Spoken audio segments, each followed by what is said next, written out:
জ্যৈষ্ঠ শুক্লপক্ষের এই একাদশী ব্রত সম্পর্কে ব্রহ্মবৈবর্ত পুরাণে শ্রীভীমসেন ব্যাস সংবাদে বর্ণিত হয়েছে।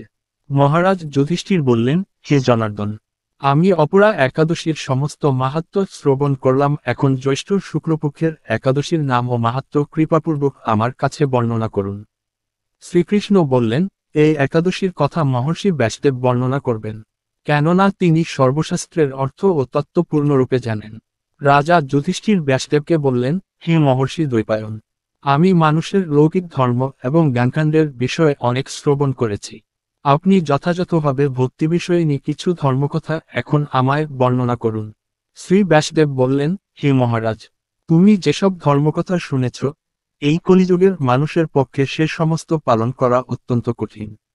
যা সুখে, সামান্য খরচে, অল্প কষ্টে সম্পাদন করা যায় অথচ মহাফল প্রদান করে এবং সমস্ত শাস্ত্রের সারস্বরূপ সেই ধর্মই কলিযুগের মানুষের পক্ষে করা ছিল।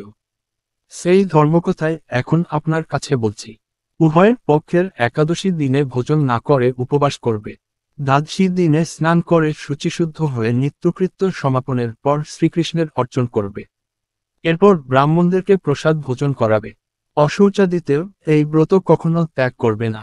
যে সকল ব্যক্তি স্বর্গে যেতে চায়, তাদের সারা জীবন এই ব্রত পালন করা উচিত। পাপকর্মের রত ও ধর্মহীন ব্যক্তিরাও যদি এই একাদশী দিনে ভোজন না করে, তবে তারা যমযাতনা থেকে রক্ষা পায়।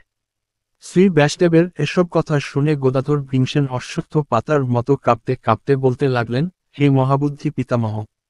মাতা কুন্তী, দ্রৌপদী, ভ্রাতা যুধিষ্ঠির, অর্জুন, নকুল, সহদেব এরা কেউই একাদশীর দিনে ভোজন করে না। আমাকেও অন্নগ্রহণ করতে নিষেধ করে, কিন্তু দুঃসহ ক্ষুধা যন্ত্রণার জন্য আমি উপবাস করতে পারি না।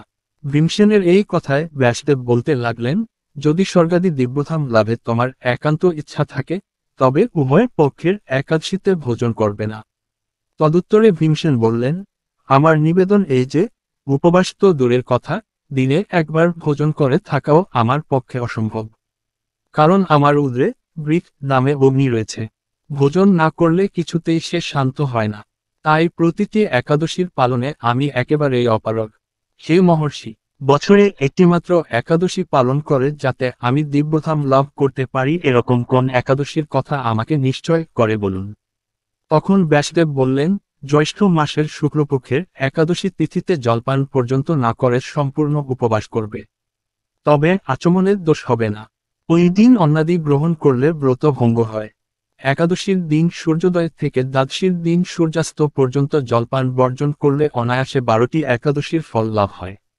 বছরের অন্যান্য একাদশী পালনে অজান্তে যদি কখনো ব্রতভঙ্গ হয়ে যায়, তাহলে এই একটিমাত্র একাদশী পালনে সেই সব দোষ দূর হয়।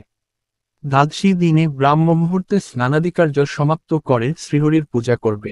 সদাচারী ব্রাহ্মণদের বস্ত্রাদির দান সহ ভোজন করিয়ে আত্মীয়স্বজন সহ নিজে ভোজন করবে। এরূপ একাদশী পালনে যে প্রকার পুণ্য সঞ্চিত হয়, এখন তা শ্রবণ কর। সারা বছরের সমস্ত একাদশীর ফলই এই একটিমাত্র ব্রত উপবাসে লাভ করা যায়। শঙ্খ, চক্র, গদা, পদ্মধারী ভগবান শ্রীকৃষ্ণ আমাকে বলছেন, বৈদিক ও লৌকিক সমস্ত ধর্ম পরিত্যাগ করে যারা একমাত্র আমার শরণাপন্ন হয়ে এই নির্জলা একাদশী ব্রত পালন করে তারা সর্বপাপ মুক্ত হয়। বিশেষত কলিযুগে ধন সম্পদ দানের মাধ্যমে সদ্গতি বা স্বার্থ সংস্কারের মাধ্যমে যথার্থ কল্যাণ লাভ হয় না। কলিযুগে দ্রব্যশুদ্ধি নেই। কলিতে শাস্ত্রোক্ত সংস্কার বিশুদ্ধ হয় না। তাই বৈদিক ধর্ম কখনো সুসম্পন্ন হতে পারে না। হে ভীমসেন, তোমাকে বহু কথা বলার আর প্রয়োজন কি? তুমি উভয়ের পক্ষের একাদশীতে ভোজন করবে না। যদি তাতে অসমর্থ হও তবে জ্যৈষ্ঠ মাসের শুক্লপক্ষের একাদশীতে অবশ্যই নির্জলা উপবাস করবে। এই একাদশী ব্রত ধনধান্য ও পুণ্যদায়িনী। যমদূতগণ এই ব্রত পালনকারীকে মৃত্যুর পরও স্পর্শ করতে পারে না। পক্ষান্তরে বিষ্ণুদূতগণ তাকে বিষ্ণুলোকে নিয়ে যান। শ্রী ভীমসেন ওই দিন থেকে নির্জলা একাদশী ব্রত পালন করতে থাকায় এই একাদশী পান বা নির্জলা বা ভীমসেনী একাদশী নামে প্রসিদ্ধ হয়েছে। এই নির্জলা একাদশী তিথিতে পবিত্র তীর্থে স্নান, দান, জপ, কীর্তন ইত্যাদি যা কিছু মানুষ করে তা অক্ষয় হয়ে যায়। যে ব্যক্তি ভক্তি সহকারে এই একাদশী মাহাত্ম্য পাঠ বা শ্রবণ করেন তিনি বৈকুণ্ঠধাম প্রাপ্ত হন।